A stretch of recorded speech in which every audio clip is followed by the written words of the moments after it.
ഉറങ്ങുമ്പോൾ നമ്മുടെ head position ഏതാണ് നല്ലതെന്ന് നോക്കാം.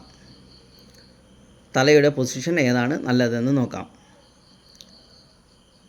കിഴക്ക് ഭാഗത്താണ് തല വെച്ച് ഉറങ്ങുന്നതെങ്കിൽ നമുക്ക് നല്ല രീതിയിലുള്ള ബ്ലഡ് സർക്കുലേഷൻ ഉണ്ടാകും, നല്ല രീതിയിലുള്ള സ്ലീപ്പ് ലഭിക്കും. കുട്ടികൾക്കൊക്കെ ആണെങ്കിൽ ബ്രെയിനിൽ നല്ല രീതിയിലുള്ള വളർച്ച ഉണ്ടാകും. ഇനി നമ്മൾ പടിഞ്ഞാറ് വശത്താണ് തല വെച്ച് ഉറങ്ങുന്നതെങ്കിൽ നമുക്കൊരു റെസ്റ്റ്ലെസ് സ്ലീപ്പായിരിക്കും, നമുക്കൊരു ഉറക്കം മതിയാവാത്ത രീതിയിലുള്ള സ്ലീപ്പായിരിക്കും. പക്ഷേ കുഴപ്പമില്ല എന്നേ പറയാൻ പറ്റും.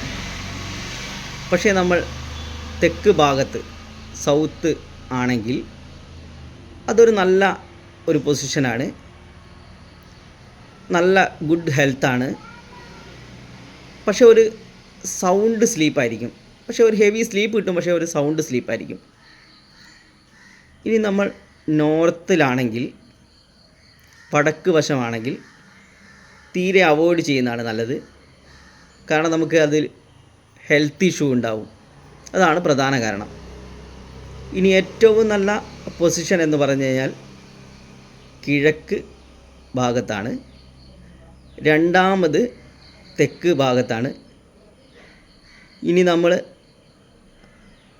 പടിഞ്ഞാറ് വശവും നമ്മൾ ചൂസ് ചെയ്യാറുണ്ട്, പക്ഷേ തീരെ അവോയ്ഡ് ചെയ്യേണ്ട പൊസിഷൻ നോർത്താണ്, വടക്ക്. Okay, thank you.